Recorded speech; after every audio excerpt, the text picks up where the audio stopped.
And we are live. Oh, Dale, you're showing the most beautiful Austrian lady ever lived. Now, Mrs. Austrian Stacker, make sure you keep the stream very clean. I'm watching you, young man. Please, I can't show him. I hope my wife doesn't watch if you call her Miss Austrian Stacker. I am Mrs. Austrian Stacker, the one and only. So please behave yourself, everybody in the stream. Otherwise, a very naughty boy. Oh yeah. There we go. Look at Hello, that. my friend Dale. How are you doing? I'm doing well, thank you. I put, the one and only Mrs. Austrian Stacker on the table there. Look. I'm just keeping an eye on it tonight. We are waiting. We're waiting for one more. We're waiting for Liberty Bleed Silver. He also wanted to join, but it's not 100% sure because he is at work.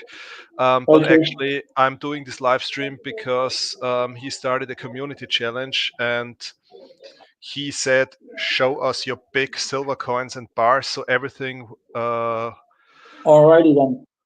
Miss Austrian Stacker has an English accent. Did you read what Transient Stacker just wrote? Yes, I do. David Carlisle, hi. Joshua Rhodes, hi. Transient Stacker, ran so far away, servus. Jack Stacker, ahoy. The Thrifty Citizen. Sorry, I can't greet you in your language. I wish I could. Thanks for being here. David Carlisle, I haven't seen you for a long time. David Carlisle here. Wow, that's a hope you're blast in the past. Dennis the Menace, hello. Who else is here? UK is here. I'm here, always here. Jack Stacker, Joshua Rhodes, is it? Rand's here. Stamos. Let me guess. I'm gonna see how many times he gets blocked tonight. I already deleted 2 of his comments, so Phoenix comment, hello. So I said so the reason why I started this is actually because do not add me to stream yet, just better connection there. Okay. Yeah, sorry, it's not an open panel today. I ran so far away. Usually I love to have all of you guys on the panel, but today is not an open panel. So actually, we are waiting for Liberty Bleed Silver because Liberty Bleed Silver started a community challenge, and he told us, show your big silver coins and bars. And then I asked him what exactly is big, because if you ask me for the definition of big, it might be completely different, like my wife's definition of big. So then he said, I'm not going to go down there. Then he said, I told you to keep it clean. Then he said, actually, it's big means more than 1 ounce. So I said, okay, awesome. I have some stuff with more than 1 ounce. So challenge accepted. Okay, can I put all my silver together? That help? I can mount it all together, then it'd be more than 1 ounce. Yeah, do so. So let's wait a few more minutes. Maybe Liberty will join us because he said he will do so, but I'm not sure. I hope he can join. He's at work. So let's give him some more minutes. So let's see what's going on in the chat. I mean to be backstage. Do not kick me. Okay, if that helps. But I like to kick you, ran so far away. So that's not very nice. David Carlisle greets all the people here in the chat. Oh, damn it. Phoenix Coins, hello. Phoenix, awesome, you call him, yeah, please. And tell him we are all desperately waiting for him because the party cannot start without him because it's his challenge. So I want him to see all my big stuff. Peter Cyber is here. Hello, my friend. How are you doing tonight? BBA brother is also here. Hey, BBA. Oh, BBA was I think magnet fishing. It's called. Yeah. So cool video. Watch it. It's really. I want to go great video. To do that. Right. I'll just drop your phone. Hang on a second. So I just want to remind you, I have some rules. I just want to repeat them quickly. So for Maria Teresa again. So for because YouTube once blocked me, no minors on the panel. Because once I invited a guest on the panel, it was cool. He was then it turned out he was minor, and his parents, actually managed to get my channel blocked, even if we just discussed about coins. Respect other people's opinions. No drama, no politics, no alternative facts, please. So Absolutely. love and peace would be great. No self-promotion. I mean, I have some mods here in the chat tonight. Thank you very much for being here. So if you want, you can drop links as much as you like. And other than that, have a great time. Yeah. and actually, we want to have fun, and we want to have a great time. That's it. Just one thing. If you can't drop the links, go to the channels, leave a message in a latest video so they can actually then subscribe back to you and support you that way. It's just easier. Yeah, great. So I am not sure if LBS will be able to join. So let's give him 1 more minute, and if it doesn't show up, then I will start showing my big things. Okay. But it's great. It's great to see that you still have the Maria Teresa Thaler. Oh, I love this coin. You know, I do. I do have another Maria Teresa Talia, but it's not in the package. It was a gift a long time ago, way before I was streaming. And there he is, LBS. Yeah. So, and you know, LBS, I treasure everything. Sorry, I just need to send LBS the. Yeah, certainly. Can you send me an email? LBS, how old are you? So, new email. There we go. He's got a link in the chat now. Now I need to find Liberty's email address. Great. Holy moly. Okie dokie. So, guys, sorry, I just need 1 second. Please blame Liberty because he needs an email. So, do you have the email address on your channel, Liberty? In the channel page. So I've got 1, 2, 3, 5 things to show you because obviously I've sorted everything out. So here, Liberty Bleed Silver at Gmail. Okay, it was that easy. Great. So Liberty, give me 1 second, and I will shoot you an email with the link. So to Liberty Bleed Silver link. Holy moly. This is the most complicated way I ever got someone on my panel. I know it is awkward. Perhaps that's the only way you can do it, I guess. So, Liberty, I just sent you an email. So please join us.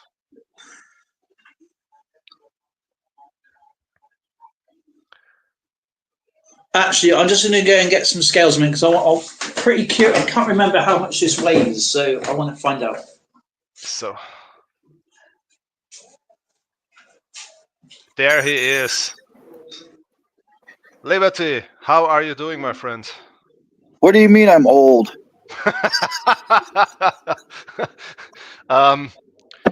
Look, when the back starts hurting and you feel pain every day in the morning after getting out of bed, and that's old. And when you need a link via email, that's old. Well, I tried the Instagram link like 7 times and it just wasn't going through. So, and then thank you, I ran so far away. He actually put a link up that worked, and then I sat backstage listening to you rib me about an emailing me, and I'm like, I'm backstage, I'm leaving comments, nobody's seeing me. What the heck is going on? You're complicated, man. Okay, I'm complicated, but you're old. All right, fair enough. No, hello, my friend. It's really great to have you here. And as I understood, you don't have a lot of time, so I should get things started. Because it's your challenge, and this is why it's great to have you here. Because you told us show your big things, and yeah. So I asked my wife what is big. Her definition was completely different, like my definition. So, just a sip of water. So, okay, Liberty, are you ready for seeing my collection of big stuff? Hey, Liberty, nice to meet you. Liberty, you here?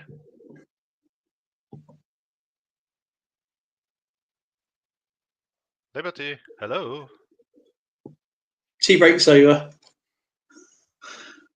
He. I hope we didn't lose him. Liberty, where are you? Where are you?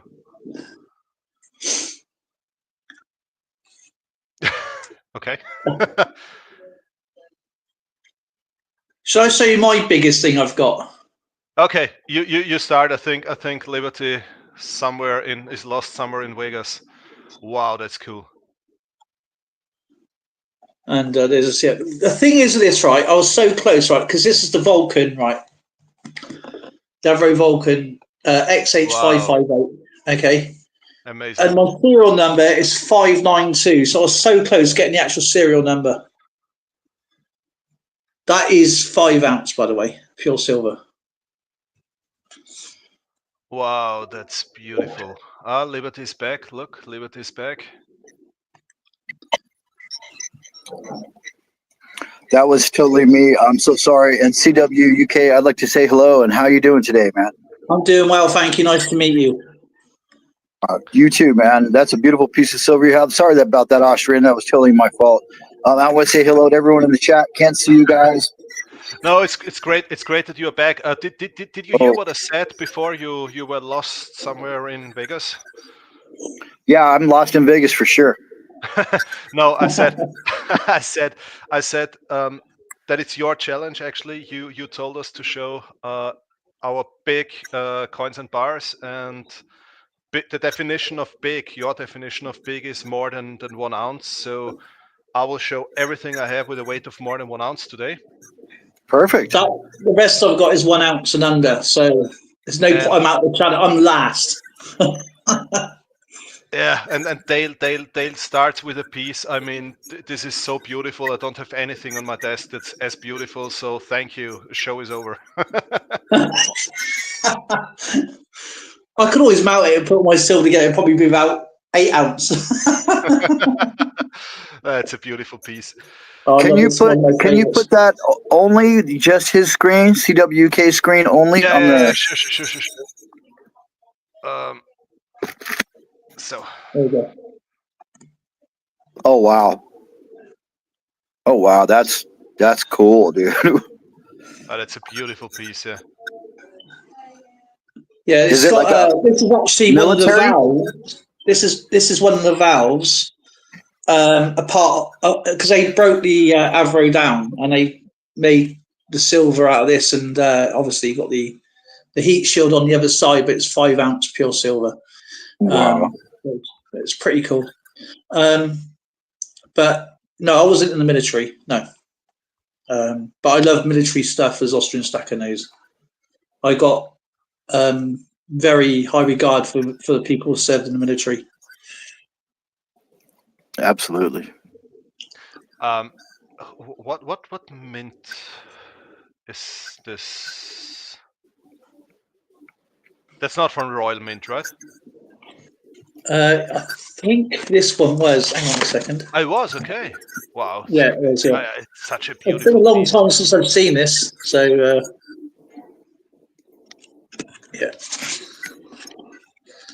Oh. I don't like getting the COAs out. I don't like when they crease or see anything. That's beautiful. So are you going to don a glove and turn that over for us? No, I don't have any gloves. So that's fine, leaving it like that.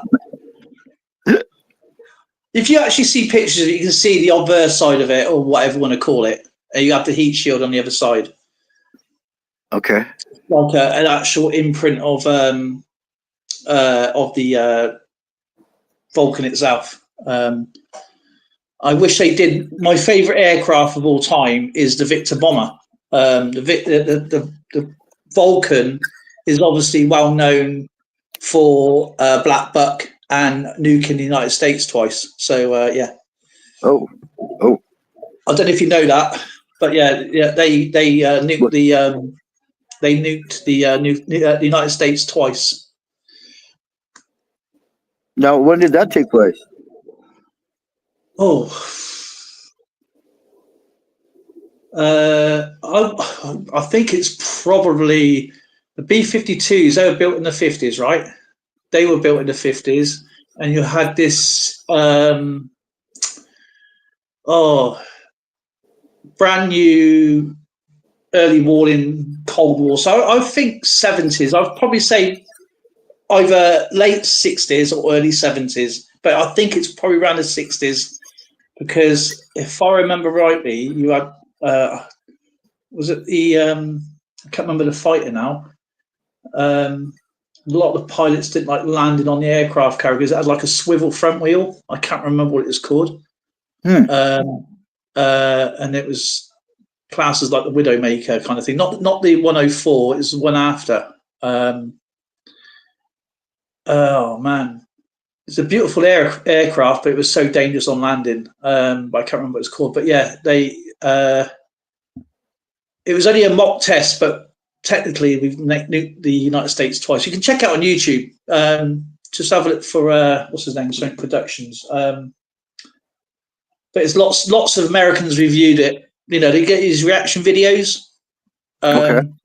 And I like seeing their reaction to it. And what we got nuked twice? Yeah, I was gonna say I'm so glad you said mock because I was like, well, how did I miss that?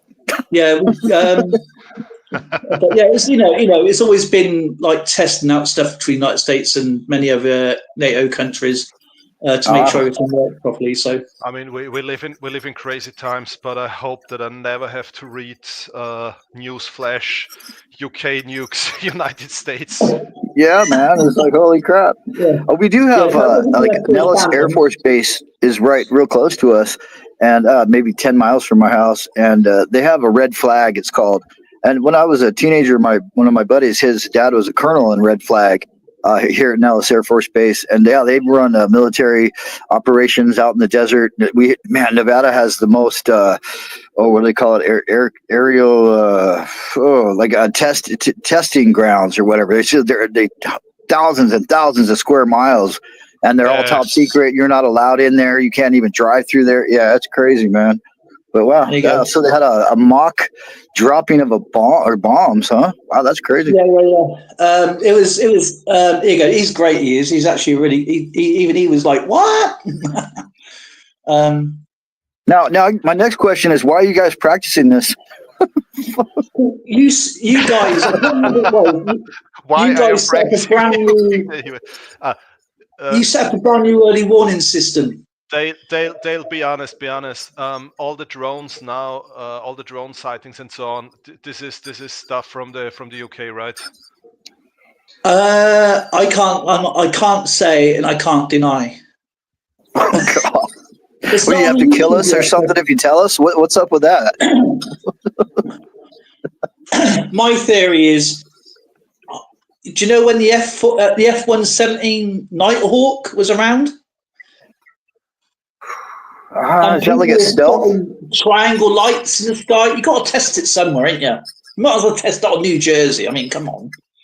Oh yeah, they do. There's like black triangles flying out in these. I can't think of their military testing grounds or something like that. Yeah. So I think you got to test it somewhere. So that you know what I mean. You can't go and just chuck in something in a dodgy country. Because if that gets shot down or crashes, it's going to get, what I'm wondering is that they do not shoot it down. This is what I'm wondering about. They have shot them down. They have shot, and it looks like it's got a US Navy sort of insignia on it. Because obviously they're not going to send up, future wars. This has been proven in Ukraine. They're not going to send up pilots anymore. They're going to send drones. Because you can 3D print a drone these days really easy in a shed, Sorry. Before we continue this topic, LBS. Just one question. Yeah. You said your time is limited. So Yeah. how long can you stay in this live stream? Oh, I'm just basically waiting for my wife to roll in. She went shopping. I got to unload the car, and then we're gonna take off after that. But yeah, when she rolls up, I'll just say, "Hey, I gotta go." And yeah, I don't know. It could be 10 minutes, could be 45. I don't know. Okay. Yeah, I'm just Because I would like to finish with the Liberty Bleed Silver challenge part before you have to go. I'm intrigued. and return to the planes and drones and all the other stuff maybe afterwards again. Yeah. And if I don't get a chance to say anything about those drones, if you guys are sending drones over the United States, you might want to fly high, okay? Because if you come in low, you're going down. Yeah, I've seen the AR-15s going off in some people's videos. The only thing I'm 100% sure about is the drones did not start in Austria. Yeah, but are you just saying that? All right. So how are you going to show your? Sure. Oh, sorry. How are you going to show your big bars? I don't see your screen open. Yeah, I will come to the challenge now. Yeah. You do know when he says big bars, he means pubs. I mean, what? Are you ready? Yeah. Yes. Oh. I lost. I went. Hang on. I've got to put the sunglasses on. Hang on a second. Why is the picture on YouTube so blurry and it's not here? Yeah, on StreamYard it's perfectly fine. Yeah, but on YouTube it looks like a surveillance camera of a bank or something. Yeah. It looks like one of those drone footage videos, isn't it? No, but on StreamYard, I mean, you see, yeah, on StreamYard it's perfect. HD. Okay. Anyway, sorry. No, that is amazing. So this is actually I went. How are these companies called? It's not a bank, but it's a company that offers safe deposits. How is this called? Security company. I don't know. Yeah. Like safe deposit boxes would be banks for us here in the U.S. No, it's not a bank. They're doing nothing but offering safe deposit boxes. So they do nothing else. It's not a bank. Oh, like those lock boxes. Oh, they're like lock boxes. I don't know. You got those keys or codes. You go in and you just get out your whatever. Yeah, you're in a separate room. To close it behind you, and then you put in your key card and the code, and then the box comes out, and blah blah blah. Yeah, lock boxes, safety deposit boxes, whatever. Yeah. Okay. So similar to like a bank vault, but not really a vault, then, right? Yeah, it's a vault, but without the bank. Storage locker kind of thing. Storage place. Sorry for the bad quality. I have no idea why the quality on YouTube is so bad. As said, on StreamYard it's perfectly fine, but on YouTube it's horrible. So I went to my safe deposit company stuff thing just for you, LBS, because you told us to show our stuff. Oh, I hope you get back there safely too, man. Thank you. No, I will. So, and this is what I have. So it's. I mean, what I really love are all the Tudor Beast coins. And this was my first 10-ounce coin. Wow. This is a Kookaburra. Come on. Okay, while we're waiting for it to focus, I've got a quick question because I think I missed the boat big time here. At least 10 ounces of a boat. You just called that a coin, but is it technically, and I know you know more than I do, is it technically a bar? No, it's a coin. It's got $10 on it. Coin. So it's not a bar? Yes. Well? You ask for bars? You literally said everything above 1 ounce. But you wouldn't spend $10 a good bar silver challenge. No, I think technically those are bars. I'm pretty sure I heard that rounds are actually bars. They have a face value, so it's coins. Yeah, but okay, good. Then people ignore what you see on the table. I will just show my bars and say thank you to Liberty Bleed Silver. He destroyed my live stream. Come on, show those, man. Because I'll just add mine. No, go ahead. You show those. Come on, please. You took them out. You went down there. Come on, get them out. Let's see those. Holy crap! You make me feel bad. I'm just trying to learn. So is it a coin or a bar? I mean, do you really think those are coin and they're not considered bars either? It's a coin. It has a face value. Okay. You can go to Australia and you can spend $10 worth of goods. Oh shit! I wouldn't do that. Yeah, exactly. So you got to be kind of nuts to do that.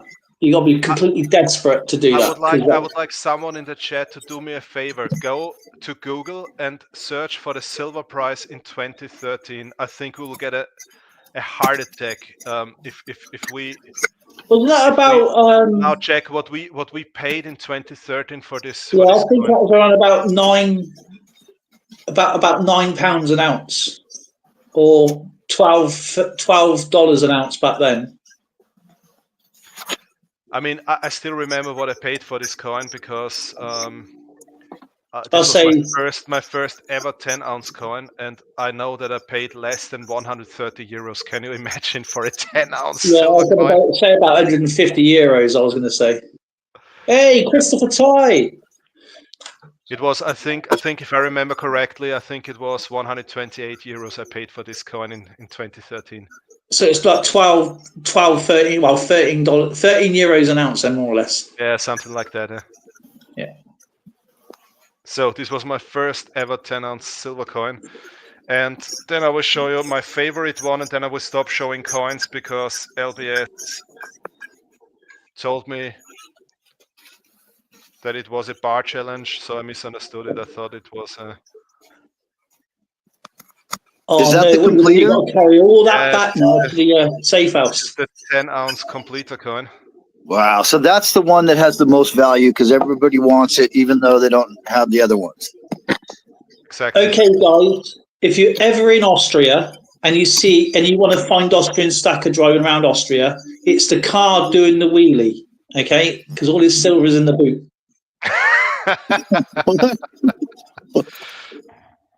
So that's definitely my favorite coin.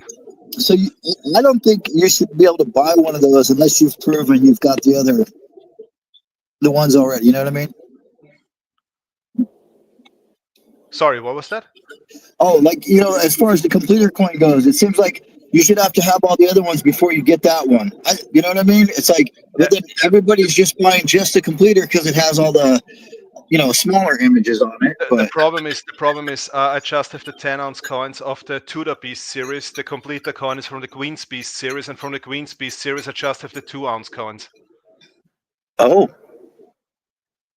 These are Tudor Beast coins, and the completer coin is from the Queen's Beast series. Oh, yeah. I see. So what you can see here are all Tudor Beast coins. 1, 2, 3, 4, 5. Number 6 should be released soon, or has already been released. Wow.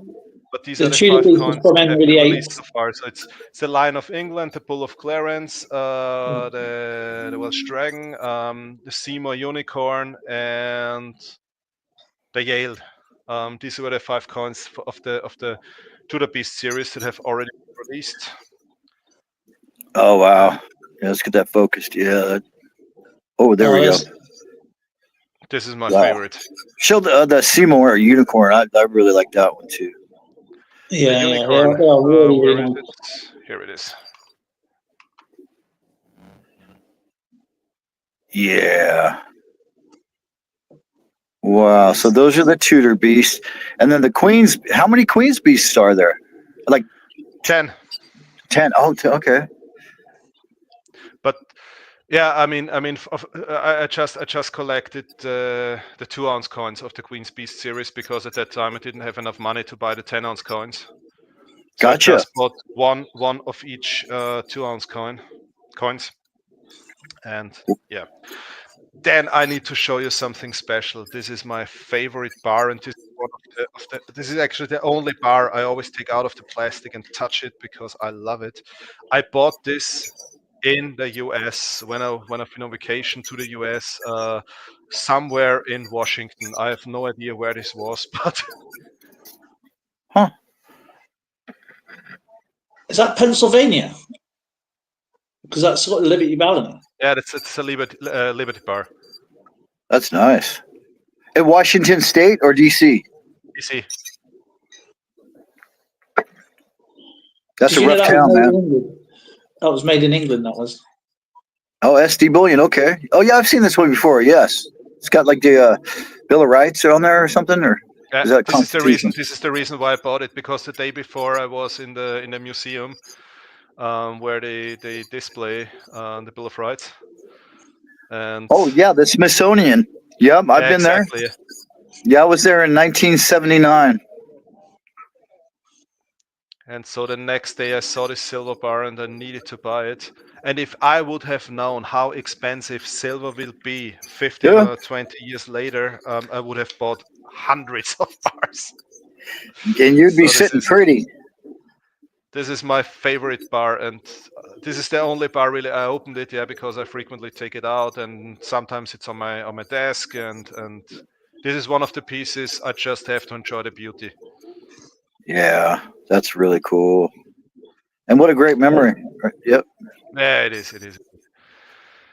So then I have 2 of these Britannia bars. Wait, look at them. Oh yeah. She's rocking that helmet. There was a special offer, and I got them very cheap. I got them for spot, and also at a time when the price was, I think, around 16, 18 euros per ounce. So I got them for a really good price. I wish I would have had more money, then I would have bought more of them and sell them now. Yeah, right. I bet see the same thing today. We think it's like really high, but it's probably not in a year or 2 years or 4 years from now. It might be $60 in 4 years, or maybe 100, but I don't know.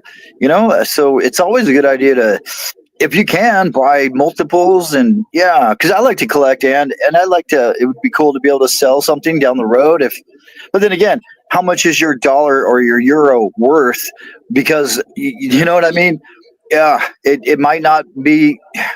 Let's say silver goes up to $100 an ounce in 4 years, but now gasoline is $20 a gallon for us here in the U.S. And it's like, okay, well, yeah, it's not $100 isn't what it used to be. Yeah. That's true. I mean, I think it's right what Rand just said. By the way, Jack Stacker said something interesting. Oh, Santo Giorgi, hi, you're also here. Great to have you here.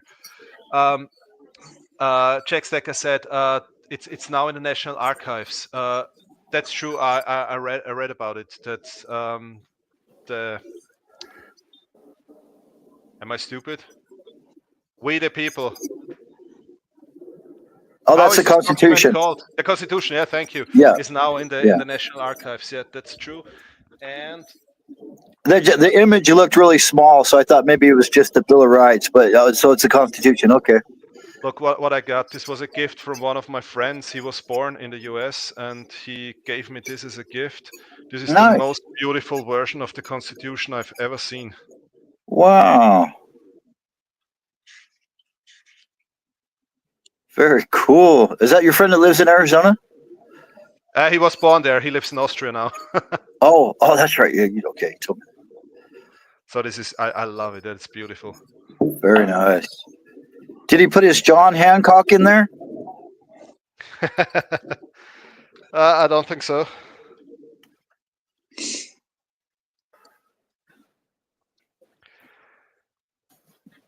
But I love this one.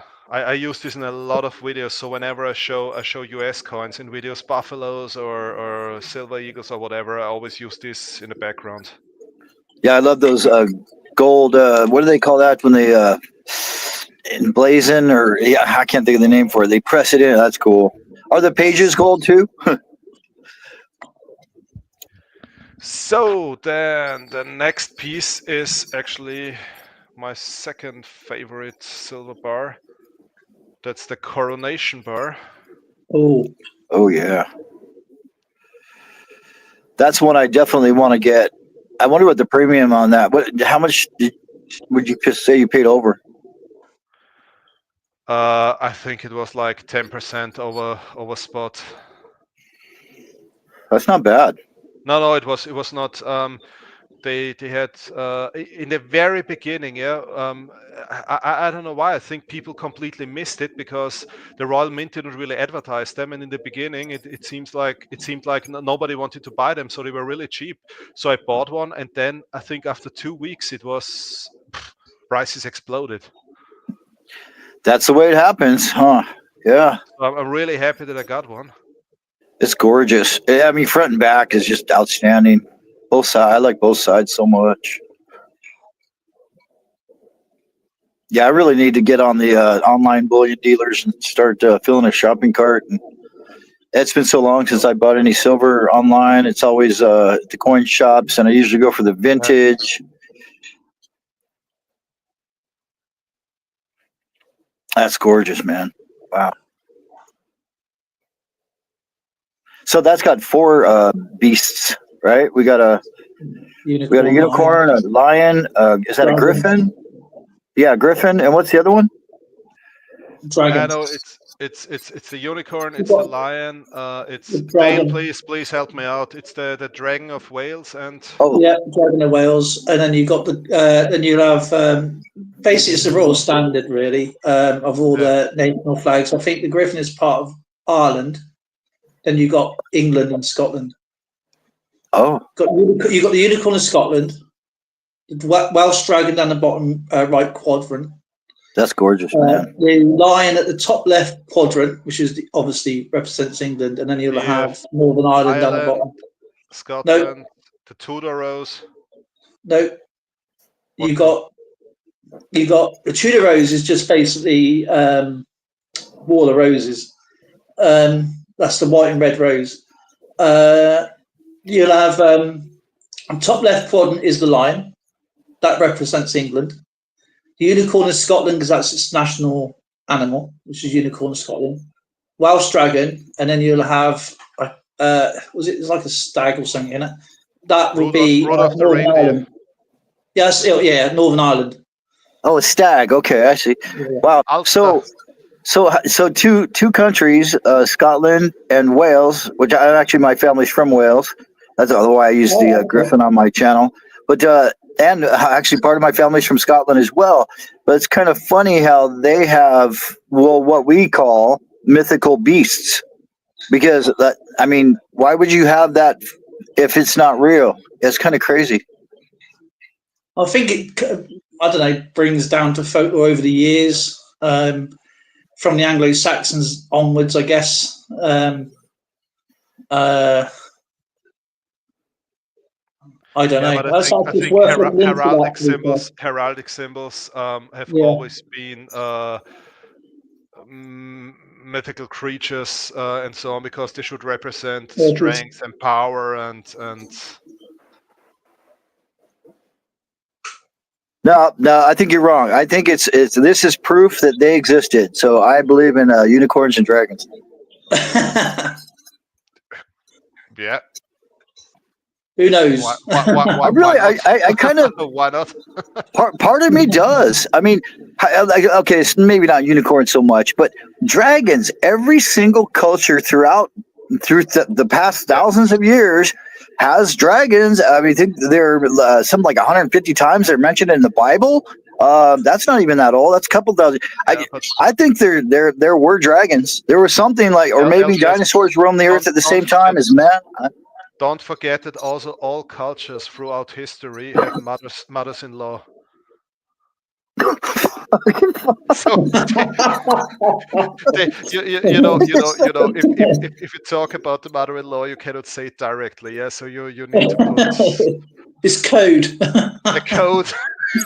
Well, I tell you what, that makes a heck of a lot of sense, Austrian, because in every fairy tale story I ever read, there was always a dragon trying to keep the maiden away from the knight. Chuck got it as well. He goes codes. Dale, can you remember the live stream where one, I don't recall who it was, where one showed this coin with Saint George slaying yeah. the dragon, Slaying his mother-in-law. and somebody said, "What's that on that coin?" And I said, "It's Saint George performing a COVID test on my mother-in-law." Oh my God. I think Graham was in there and a couple of others. Oh yeah, that was a little while ago. It was funny. Yeah, it's a long time ago. It was I good. think during the first lockdown or something. Yeah, you had to strike while it was hot, right? And this is my last silver bar. I have 1, 2, 3, 4, 5, 6 of them. This is the Saint Helena. Oh, yeah. I traded mine to Akadaka Stacker for a 10-ounce, Kookaburra. That's gorgeous, man. I love the water shimmers on that thing. It's cool. I need to replace it. I got to get another one. Those are you're making me miss it. I bought actually first I bought one, and then immediately I ordered 5 more because they were so cheap for a certain time because nobody wanted to buy them for whatever reasons. Was all of them are 2021. You know, silver was not really expensive back then. One of my favorite for sure. And I bought 6 of them because they sold them really close to spot. They had special offers. And this was, I think, this was the cheapest silver I've ever bought. These 6 bars. These are 250 gram bars. What about 250 grams? Are 8 ounces? Oh yeah, mine was a 10-ounce that I had. Yeah, so it was a little bigger, like just one step up. I like how they do that, like with the 250 gram and the 100 grams. That's kind of cool. Yeah, it's more like a euro, like a metric type, you know. Christopher Cormick just asked, hey Christopher, by the way, Christopher, great to have you here. Any problems with milk spots? To be honest, the 10-ounce Tudor Beast and Queen Beast coins, they are great. They do not milk spot at all. Kookaburras never milk spot. I have never ever seen in my whole life a milk spotted Kookaburra. And to be honest, this bars, I mean, they were so cheap. I got them for very close to spot, so I don't care if they milk spot or not. I mean, this is just bars are just for the weight. Yeah, I leave this coronation bar. I leave in the original packaging. I will never open it, and it does not milk spot, so it doesn't have a single spot. So this is the only bar I'm how to say, so I really take care about this one, but the rest, I mean, if these St. Helena bars do milk spot, I don't care, yeah, because this is just for the weight. And anyway, I think at that time I paid like 160 to 180 euros for the bar, and no, less, it was even less. So okay, Jack Stacker is asking, what does everyone think about keeping silver bars sealed in the mint package? This plastic is not a problem because this plastic is free of PVC. So this doesn't matter, but I would take out silver bars and coins. I would take them out if they come in cheap packaging. Like, you know, usually coin shops like to put them in cheap capsules or in cheap coin flips or something, and this is usually not really good because the chemicals can cause spots on the surface of the silver. Excuse me. Well, so are you telling me is polyvinyl chloride? Well, in some chloride, right? So are you telling me that if I find a milk spotted kookaburra, I found a rare bird? I think so. I've never seen one, and I made a test a long time ago. I took a kookaburra out of the capsule and left it on my desk, and it did not even start milk spotting. It started toning a bit, but not milk spotting. So I think they're cleaning the coins very. Perth Mint is famous for great quality, so I think they clean the coins very well after the production. That's interesting and good to know. I like the Perth Mint for their design and just their quality. Everything about them is just insanely cool. But that's good to know. Yeah. So let me get this list straight real quick about milk spotting. Is it the Royal Mint that's the worst? It's all of them. It's Oh. it's I don't To be fair, the know. Royal Mint. Sorry, Austin. So the Royal Mint, uh, after the pandemic, went down quite badly Yeah. with the quality control. To be fair, with the was it the 2022 and the 2023 Britannia coins? They were really bad. Mm. They were really bad. And there was another mint. I think It's also was the it the New Zealand mint? kangaroo, Philharmonic, Britannia. So all this and also the US mint, also the silver eagles. Yeah, during the Oh yeah, I pandemic. remember the ASCs had a lot of milk spots in them, but I think Crazy. that was more down to quality control because they had a skeleton staff and they still wanted to make money at the same time, whatever. But it's also most of the mints, they do not care about bullion. They do not care about the quality of bullion because in the end, I mean, it's just bullion. Yeah. So I Yeah. always have a discussion here in Austria. It doesn't matter. They pay you for weight. Yeah. They do not even check the condition. Yeah, And if you bring bullion in capsules, they ask you to take it out because what they're doing is they just pay you for the weight and usually they melt it. Gotcha. Wow. yeah. The milk spots are just the way I understood it is that it's cleaning fluid after the dye where the metal's been pressed and it's got hot. It goes into into the cavities. You have to look under a microscope, electron microscope to see this. And when it cools down, it seeps out, and over time it has to go somewhere. So it doesn't really replenish the quality of the coin. It's just aesthetics more than anything else. Yeah. Yeah, But you want a coin to look nice. it's not 100% clear what causes milk spotting, but it's most likely either the cleaning fluid or the release agent. You know, they use different sprays they put on the stamps Yeah, when they're well, producing the coins, and if you do not clean it properly, then it's most likely that this is causing milk spots. yeah, because that's what when I called up Chards at the time. Yeah. That's the way they explained it to me. It doesn't diminish the coin value or anything. It's just proof that they're getting clean, but they should have been more thorough with the cleaning process. Because obviously, as you say, you got different mints have different ways of actually making coins, and it depends what you're making. If you've got a mirrored coin or a proof coin to a satin finish, you're going to have different heat and different stripe patterns at that particular one time. It's mainly more on the Britannia because there's so many different depths and contrast to the coin. That's where if it's like a flat surface coin, you shouldn't get anything. But if you've got a lot of detail on there, when you're pressing something really hard, you're going to have different cracking over time. Because metal, no matter what it looks like Superman's home if you look under a microscope, an electron microscope. So that fluid's got to go somewhere at the end of it if it's not wiped off or cleaned off properly. Yeah, and it's harder to clean it. Yeah? It's much harder to clean it. But the thing is, I mean, if you have a look at the Krugerrand and the Philharmonic, I mean, they do not really have a texture or something, so it's very flat and coins, and still they do milk spot because simply the mints do not care. They do not care.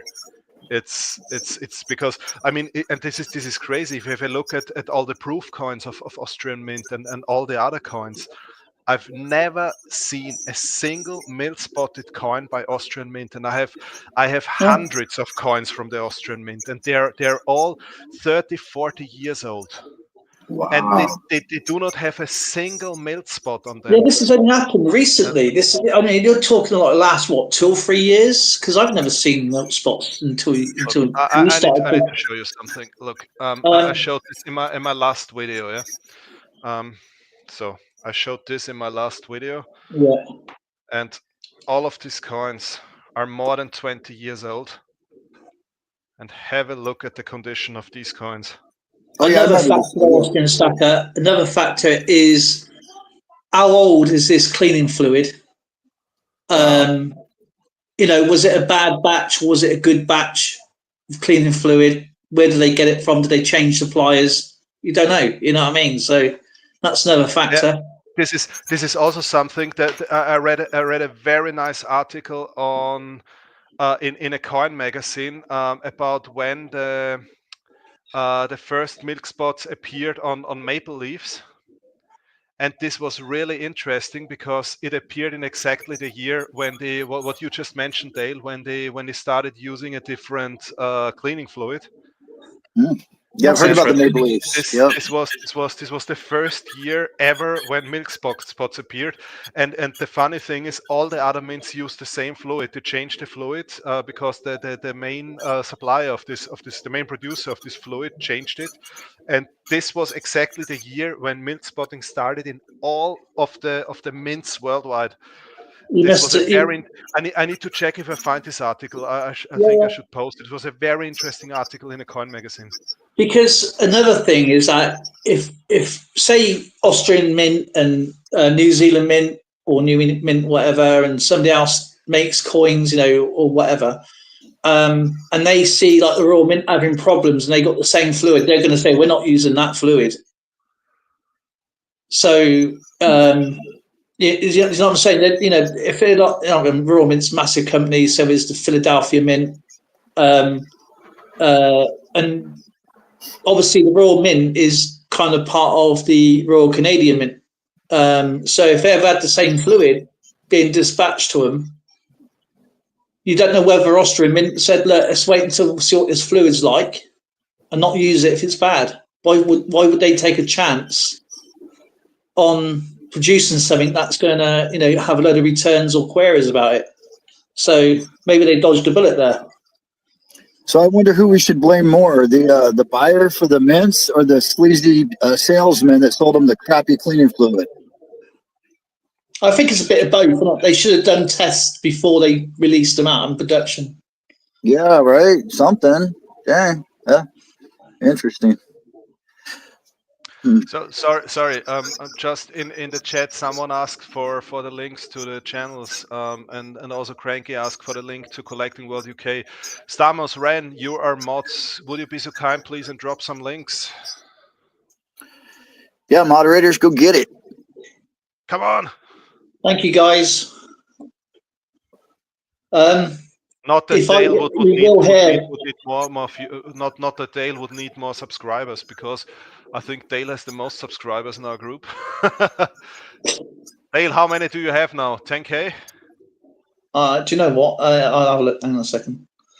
I honestly don't know, to be honest. A little over 13,000, I guess. Wow, right on. That's awesome. Holy crap. CWUK, here he is. What the? 13,300. Woo! I don't mean it. Do you know what? It doesn't really mean anything to me, to be honest. I'd rather just be happy and be showing what I've got, sharing what you guys have got, and learning. That's the way I look at it. I think Dale. I don't lie if I say there is no other channel I've learned so much from as from your channel.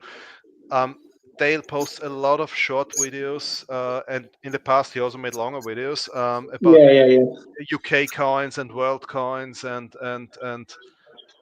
wow, everything. Really interesting. Bit of everything. Banknote. I collect everything. Banknotes and coins is my ultimate thing. But I've got a lot of world banknotes, Austrian. I mean, Austrian Stacker got me into Austrian coins. To be honest. But it's like anything. It's like yesterday. I was talking to Skipper yesterday, and he sent me those sets. Now I don't know anything about the way the sets are made. Even though I got them, I said to him, it looks where I got my display up. It looks a bit tacky. And I said to him before I did anything rash, and I think this is what everybody should do: is ask somebody who knows. And I said to him, Skipper, is it okay if I take them out the cellophane? Because these sets are too good not to be shown. And he goes, oh, you can take them out. It's entirely up to you. I goes, yeah, but I don't want to take them out and it starts tarnishing the coin, because some coin sets have chemicals in them to keep them safe. And some coins are just opened up anyway. That's why I don't take them out of sets. And I didn't want to take the coins out the set. I just want to keep them in the set, but take them out the packaging, out the outer packaging, and then display them nicely. And because he didn't know, I thought, no, I'm just going to leave it. So I'm just going to just have them displayed as all the Canadian sets I got, and just keep them as they are originally, how he sent me them. So rather than me going ahead, because there's no expert really, because you're always learning about new stuff all the time, and I waited until I asked Skipper. Because he knows more about these sets than I do. It's like if I don't know anything, I'll send him off to a channel, because I don't want to give him the false information. I think that's really important. Yeah. Because if you don't know, you don't want to ruin your hard-earned cash that you've paid for, take out of a packaging, and suddenly, 6 months later, it starts tarnishing badly. And you're going, why is it gone? Because it's got a chemical in the packaging to keep it pristine. But yeah, I've done that a few times. I've asked Austrian Stacker loads of times for help, and I'll always be grateful as anybody really. So I think asking questions is your key to any type of collecting, rather than just buying willy-nilly and hoping for the best. Right. That's the hard way is, we usually all learn the hard way, but it is nice to have people to guide you in the best direction, and look out for that pitfall. Don't do that. Be careful with this, and that's what I love about the community. And I always kind of worry about giving out false information. Wow. Yeah. Huh. There's one. I got one rule in my what I display is purely for my collection, and I get hundreds of people going, how much is this coin worth? How much I got the same coin as you, how much is it worth? And I say, look, I'm not being funny with you. I don't give values out, because one, it's like me giving a value to your car. I don't know what the condition is, and I'm going to sell it for you without you knowing. And anything with value would go, it's what you're willing to pay for it and what you're willing to sell it for. Yep. I'm not a trader. I'm a collector. So I buy what I like, and it goes into my collection, because it's going to be staying into my collection until, it's going to outlive me. All my collections are going to outlive me. And that's the way I think about my own collection. That's why I don't go to people, I don't get that, you don't need that, because they might want that, and I see a lot of people being bullied into stuff they didn't need, and overcharged for stuff they didn't need. This is a fair point, and I actually over the years, in the meanwhile it's years, Dale, when did we start live streams and so on? I think that's already 4 or 5 years ago. Yeah. And over the years, I got in touch with a couple of young stackers actually, and some from Austria, some from Bavaria, one was from Italy, and they got in touch with me and they said, look, at that time, I'm talking about 4 or 5 years ago, they said, you are the only one who is always telling buy fractional gold. And at that time, literally all the other ones said, don't buy fractional gold, that's a waste of money, buy 1 ounce coins. And I had a lot of discussions with these younger guys and said, look, first of all, throughout history, the gold price always just went up. For a short time it went a bit down again, blah, blah, blah. But usually it always goes up. And we had a lot of discussions, said, look, if this is your budget, then buy a smaller coin from time to time. And all a lot of other channels told them, no, don't save your money, blah, blah, blah. And then some people return and said, I was stupid enough to wait and to save for 1 ounce coins, and then this happened and that happened, blah blah blah, and now I have 0 and now I cannot afford buying it anymore. Absolutely. Yeah, You know what happens? Actually, World Money Wins did a thing on that where he did it for a whole year buying fractional. And yeah, it's the way to go, especially when the gold prices are going up. Like you said, they're almost always going up some. So, and then what's happening to our money? It's losing value. So if you wait the whole year to get, to buy 1 ounce instead of buying 10 pieces through the last 10 months, you're actually you're losing money. It's better to buy it now. And what happens? Something always happens when you're trying to save that much money. If you buy smaller, you're going to get it. It's going to be in your pocket, and you move on. And by the end of the year, you've actually saved money instead of buying the whole ounce. Exactly. Another thing, I had a similar discussion with, I think it was with Scrapping Order and Tinkering Fun. He was on about what type of gold would you buy? This is a long time ago, and I said, well, I'll go for fractional gold if I was to buy gold. And he said, well, I'm surprised you were going to go for that. Why not? I've been Scrapping Order. Was it Mad Stacker or something? I can't remember anyway. And I goes, well, the reason why I would go for fractional gold is because it's easier to sell over a period of time. Because not everybody has an ounce of gold on them. And if you want to trade only a few pieces of gold, it's easier to extract that for cash if you want cash than it is. You might not always. I mean, in the end, a lot of people are stacking for retirement, for emergency cases, and so on. And you do not always need €2,500 or dollars or something. Usually, what you need, is maybe 200, 300. So I don't want to sell a 1 ounce coin because I need €200. No, or dollars. That's what I was trying to explain. It's good to have fractional. And what I like is Christopher just said. Christopher just said that I've put in onto 1 ducats. That's good. But yeah, it's not every shop has cash on the hip kind of thing.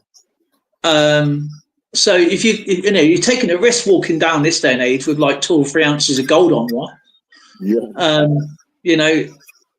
You're rather better off with like a couple of tenths or whatever, just, as I said, just to get a small bit amount of cash to you, because cash deflates all the time with inflation. It doesn't inflate like precious metals do. So that's the way I look at it as well. Anyway, as I say, I'm not a stacker. I don't stack. I just collect what I like to collect. My precious stuff is what I get given and what my family get me.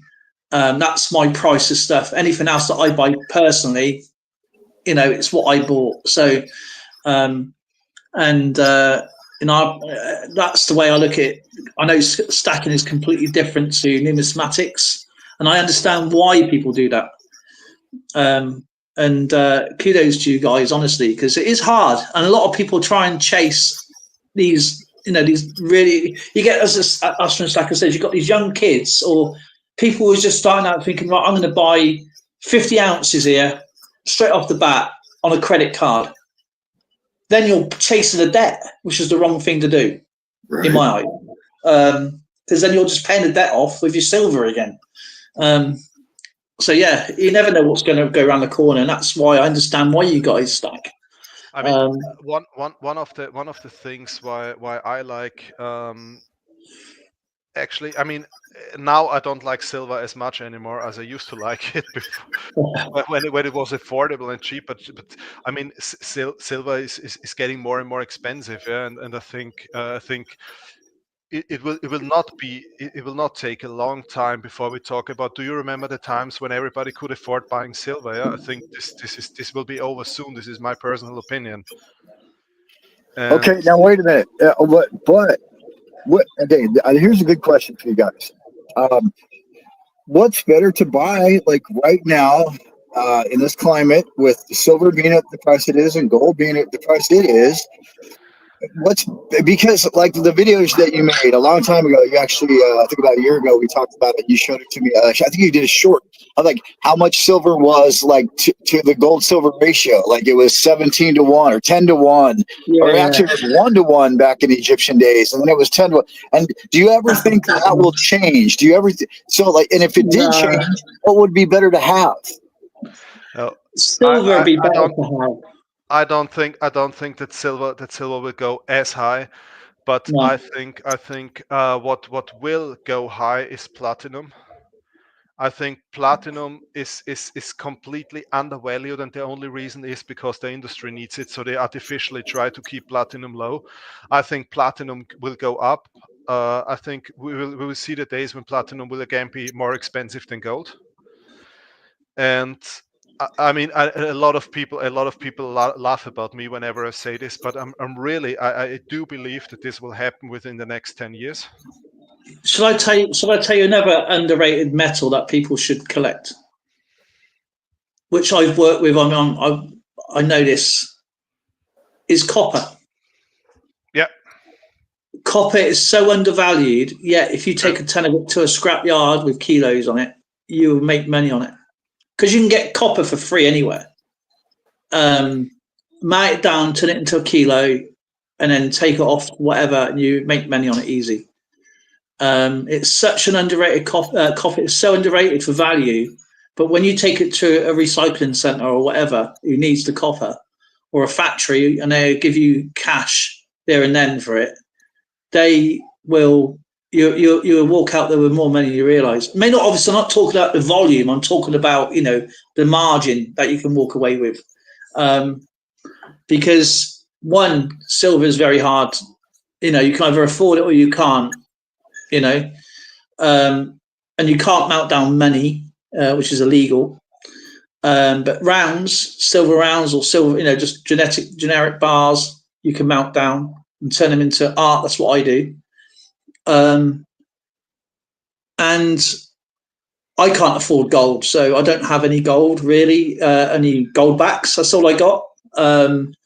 But a lot of people are envious on here around YouTube itself. I know Austin Stacker's had a few problems, but people they don't realise that he's worked hard. A lot of people work hard for what they got.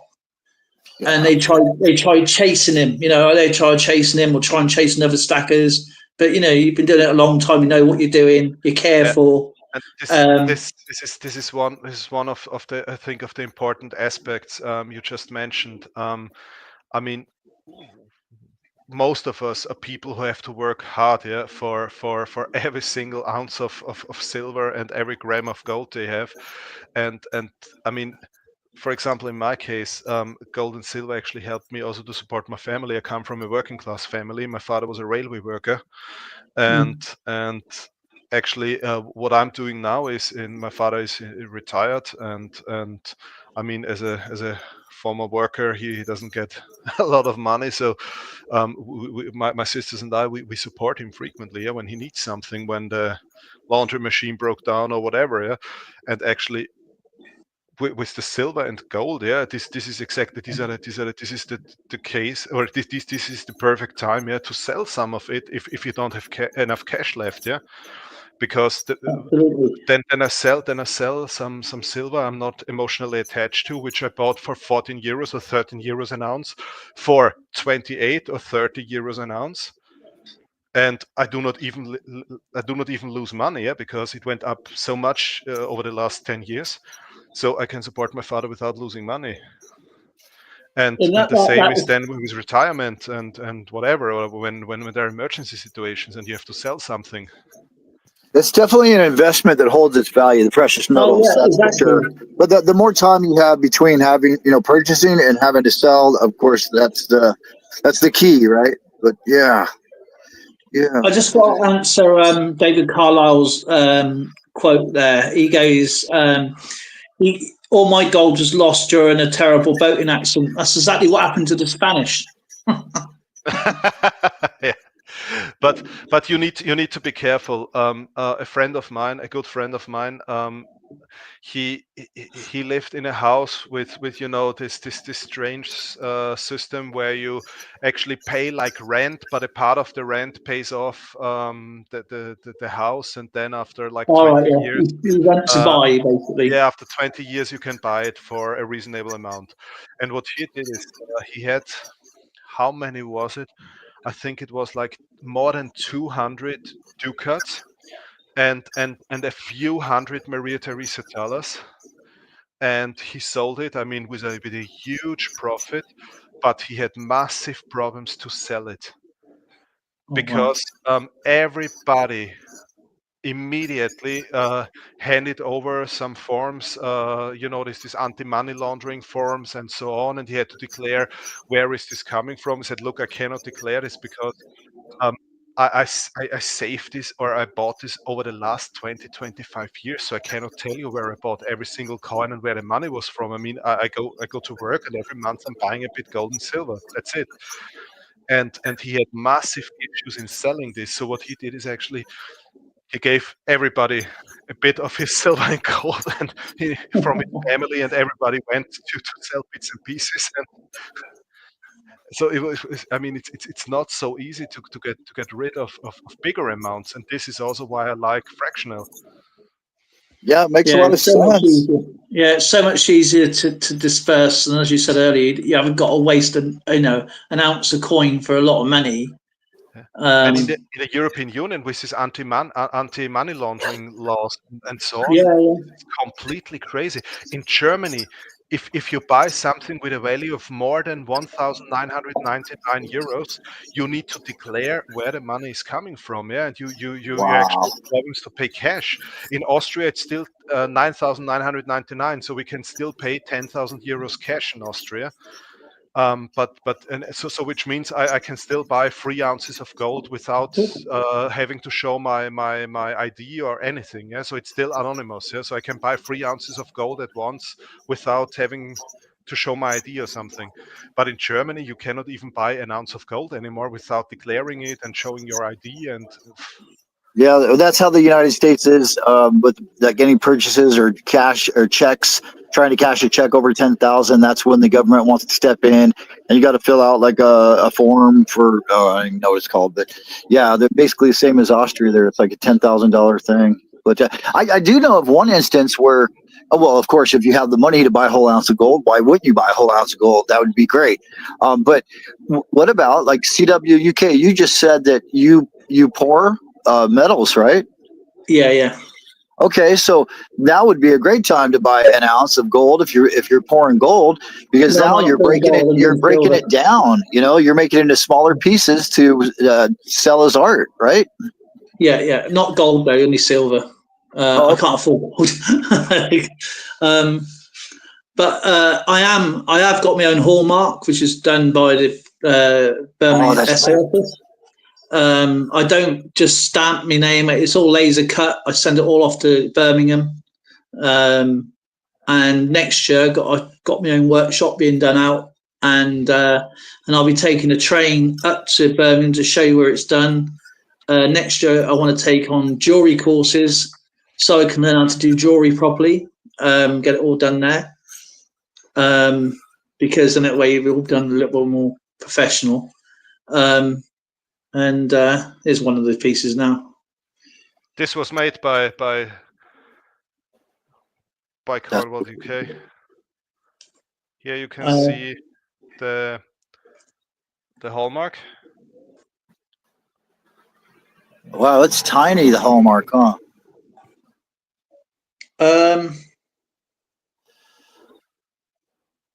I made this for a skipper. I'll show you.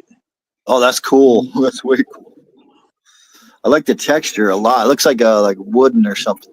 Yeah, I made it into a stone. This is what I've done for skipper. And then it went from that. Sorry, Dale. Skipper is Numismaniac Canada. Yeah. Because a lot of people just know him. His Skipper, his channel name. So his nickname we call him Skipper. Okay, so from that to that. This is all hand done, and then. Oh, that's thick. I like it. Yeah. Hang on a second. Let's go back a bit because it's gone the other way around now. And that's the hallmark on there. Oh, okay. Oh, wow. So that's my initials, 39 silver, Birmingham SA office on there, and that's the Britannia, and then there is the 70th. You can't really see it. I'll just split it up a bit better actually. That was the last of the. They done that for me when the Queen died, and they was going to do it for a week, but because I sent it off early enough, that was the last one they're doing. So that was when just long after she passed away, a 70th platinum jubilee insignia. They kept going it for a couple of weeks longer. Well, that's a cool little tidbit. Nice. Dale, should I show you this one bar you have made for me with the hallmark? Yeah. So here you go. That's like the packaging. There's the hallmark again. Yeah, right. And what do they charge you? Like it must still be profitable, but it's got to be expensive, I'd imagine. You're shipping it to them. They're having to test it all. Do they test every piece, or do they just start to trust you? Every piece is tested. Every piece. And what's important to know, LBS, is here in Europe, in most of the countries have something like a Hallmark Act or something.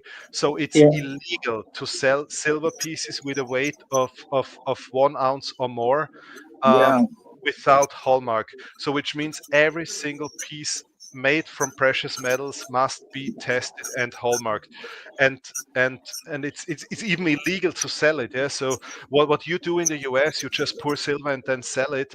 This is illegal in most of the European countries because for hundreds of years the buyers are protected. So you need to have a hallmark on your silver pieces. That's what my COAs look like, and I keep them on the phone. If anybody buys anything, they lose the COA, I can just reprint it and send it back. And it says hallmark and purity tested by Birmingham SA office, and then that's what you should see on the hallmark. Yeah, Dale. Wait a second, Dale. I switch to my camera. Look, this is the piece. Dale just showed you the COA, and this is the piece. Oh, that's awesome! So beautiful. It's like a sword, but it's kind of like not all there. That's like a sword in a picture frame. Is that what I'm seeing? This is beautiful. Wow. Here is the hallmark. Wow. How come the back is so like dimpled or it's the way I make it. I just put another rough edge into it. A lot of it, I mean, I ain't going to say nothing about this piece because I get in trouble. I'm just actually laughing to myself at the moment, but there's a blackbird I did. I saw something on blackbird.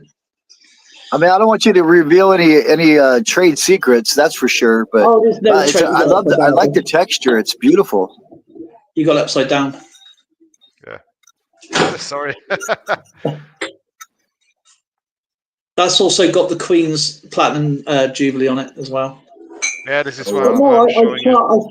I charge what I think is right because obviously I'm putting the work in. Obviously it's all done legally. The only person who's seen my license is Austrian Stacker. Oh. Yes, and did he ask you for it? No, I showed him to prove to him because I just want to show him I'm doing everything properly. Because I'm one of those people. If anything goes wrong, I worry about it. Yeah. And I'll say, look, if you don't like it, you're more than welcome to send it back. No questions asked. Like, you know what I mean? So, and if it was to go and get it tested somewhere and it's not what it says it is, then I'll be upset. You know what I mean? I'll feel bad. And I just want to show people that I am doing things properly and correctly. So it covers me at the same time. Yeah, 100% satisfaction guaranteed, right? Here's a question for me. Um, so, wow. There's the SR21 Blackbird. This one didn't come out as well as I thought it would, but it came That's out awesome. better. Wow. And there's the cross. That's great. Weathered stone look. Okay, there you go. Weathered stone. Yeah. Game of you got Thrones the sword in the stone. Yeah. Nice. Now, do you? So, where do you get your silver, or are you just melting down like rounds or coins, and do you have a Sigma to test it before you pour it? How do you make sure that it's all? I'll be honest. I get all my silver from. Is it PAMP? Get all my silver from PAMP, which is Swiss silver. It's illegal to melt down coins. It's a federal offence, and it's a criminal offence here. And if you're available, I will show you that I'm pouring the silver with you, like on WhatsApp or something. So you can see that I've done it the way it's supposed to be done. To be honest, that silver round I done for Skipper's granddaughter. It took me 26 pulls to get that right, to get the face right on the pumpkin.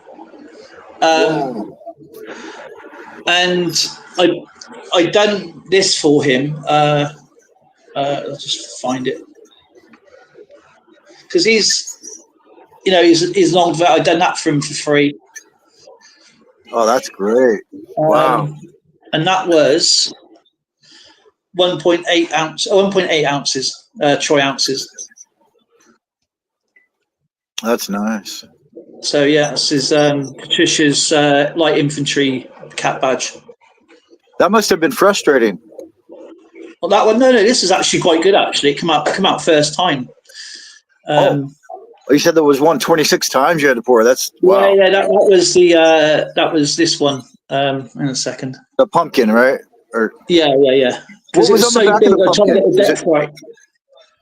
I was just trying to get the depth right. Every time I tried pouring it, it was like splattering, and so yeah, it took me 2 days, but because it was for someone's birthday, I was under a lot of pressure to get it right because I had to be sent away to be tested. But I wrote on the form wrong that I didn't put 3 nines. I put something like I ticked the wrong boxes in a rush, and they kept testing it, and I was going to send it back as a fail. And they said, "You do know this is 3 9 silver, right?" And I said, "Yeah, that's what I put." He goes, "No, you didn't." So here you go. That's what it was. This is 1.5 ounces. And I also test it. I also show the weight of the coin on scales as well. So 1.54. Oh, yeah. Okay. I see the back. Yeah. So yes, it's just a name and a like.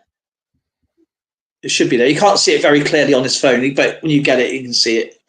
And this will take you back a bit. A boombox. Yeah. Oh, that's cool.